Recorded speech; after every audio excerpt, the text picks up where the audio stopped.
Everyone, তোমরা সবাই কেমন আছো? আশা করি সবাই খুব ভালো আছো। আমিও খুব ভালো আছি। আমি পূজা তোমাদের সাথে শেয়ার করতে চলে আসলাম আবারও একটা নতুন ভিডিও। তো প্রতি সপ্তাহের মতন কিন্তু এই সপ্তাহে আমি রেডি হয়ে নিয়েছিলাম ঘুরতে যাব বলে তোমার দাদাভাইয়ের সাথে। আর ঠিক যখন বেরাবো তখনই মুষলধারে বৃষ্টি নেমেছিল বাইরে। তো এক মুহূর্তের জন্য ভাবলাম আজ হয়তো আর ঘুরতে যাওয়া হবে না, কারণ যে প্রচণ্ড পরিমাণে বৃষ্টিটা নেমেছিল। যাই হোক, তারপরে কিন্তু অনেকক্ষণ ওয়েট করার পর বৃষ্টিটা থামলো। আর আজকে একটু বেরিয়েছিলাম দরকারেই বলতে পারো, যদিও প্রতি সপ্তাহতেই তোমার দাদাভাই আমাকে নিয়ে একটু ঘুরতে যায়, কারণ কোথাও তো আমরা সেরকম বেরাই না, ঘরের মধ্যেই থাকি। আর উইকেন্ডেতে একটু বেরোলে কি মাইন্ডটাও ফ্রেশ হয়ে যায়। আর যাই হোক, তারপরে দেখো কথা বলতে বলতে চলে আসলাম হচ্ছে নৈহাটি মার্কেটে। তবে আজকে মাম্মামকে নিয়ে আসিনি, কারণ বৃষ্টি পড়ছিল, কখন যদি হট করে বৃষ্টি আসে, বৃষ্টিতে ভিজলেই তো এখন জ্বর আসবে, তাই আর ওকে নিয়ে আসার সাহস পেলাম না। দেখো বলতে বলতে চলে আসলাম নৈহাটি মার্কেটে, অরবিন্দ রোডে। আর এই হচ্ছে বড়মার মন্দির। যেহেতু আজকে বৃষ্টি হচ্ছিল তার জন্য কিন্তু অনেকটাই ফাঁকা ছিল। এখান থেকেই মাকে দর্শন করলাম, তারপরে কিন্তু চলে আসলাম সোজা গঙ্গার ঘাটে। মানে নৈহাটি আসবো, গঙ্গার ঘাটে আসবো না তা তো হয় না। সুন্দর একটা সময় কাটানোর জন্য কিন্তু গঙ্গার ঘাটটা একদম ঠিকঠাক একটা জায়গা আমার মতে মনে হয়। তো গঙ্গার ঘাটে আসলে যেটা মেন খেতেই হবে সেটা হচ্ছে এখানকার লেবু চা। আমার না এখানে দুধ চায়ের থেকে বেশি লেবু চাটা ভালো লাগে। তাই দেখো তোমার দাদা ভাইয়ার আমি নিয়ে নিলাম 1 কাপ করে।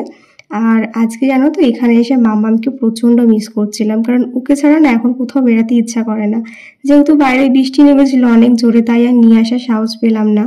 যাই হোক, দেখো এখানে তোমার দাদা ভাইয়ের আমি কিন্তু গল্প করতে করতে চাটা খেয়ে নিচ্ছিলাম। যেহেতু বৃষ্টি হয়েছে তার জন্য কিন্তু আজকে ভিড়টাও কম ছিল গঙ্গার ঘাটে। আর জলটা কিন্তু একদম পরিষ্কার ছিল, দেখে মনে হচ্ছিল কি নেমে যায়। যাই হোক, এখানে খুব সুন্দর একটা সময় কাটালাম দুজনে মিলে। আর আজকে যেহেতু আমি বেরিয়েছিলাম একটু দরকারে, তার জন্য কিন্তু এখানে বেশিক্ষণ ওয়েট করবো না, কারণ অলরেডি দেরি করে বেরিয়েছি। তারপরে দেখো চলে আসলাম যে কসমেটিক্সের দোকান থেকে আমি আমার কসমেটিক্সটা কিনে থাকি। তো এখানে এসে কিন্তু আমি এসেছিলাম একটা প্রোডাক্ট কিনতে, আর এখানে এসে একটা প্রোডাক্ট চোখে পড়ে গেল। এখন সোশ্যাল মিডিয়ায় খুবই ফেমাস একটা প্রোডাক্ট, যেটা সবাই ইউজ করছে, রিভিউ খুব সুন্দর আছে। তার জন্য কিন্তু ওই প্রোডাক্টটাই নিলাম। আর আমি এখান থেকেই নিই প্রোডাক্টগুলো, কারণ এখানে অনেকটা ডিসকাউন্টও দেয়। তো এখানে দেখো আমার যা যা নেওয়ার ছিল, টোনার, ময়শ্চারাইজার আর হচ্ছে সানলাইট, সেগুলো নিয়ে নিলাম।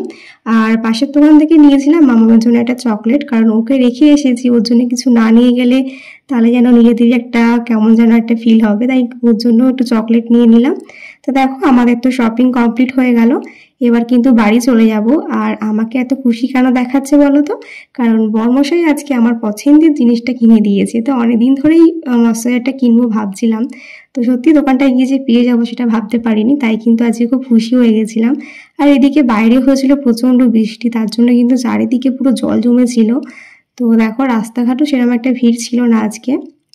আর আমাদের এখানে সাহেব কলোনিতে একটু বৃষ্টি হলে জল জমে যায়, দেখো কত জল জমে গেছে। কারা কারা চিনতে পারছো জায়গাটা অবশ্যই জানিও। তো অনেক জল টল পেরিয়ে এখন চলে আসলাম বাড়িতে। বাড়ি এসে মাম্মাম তো আমাদের দেখে খুব খুশি হয়েছিল, অনেকক্ষণ পর দেখেছিল তাই। তো এইভাবেই বড়মশা ছুটির দিনটা কাটালাম। তো তোমাদের ব্লগটা কেমন লাগলো অবশ্যই কমেন্টে জানিও। দেখা হচ্ছে নেক্সট ব্লগে, বাই।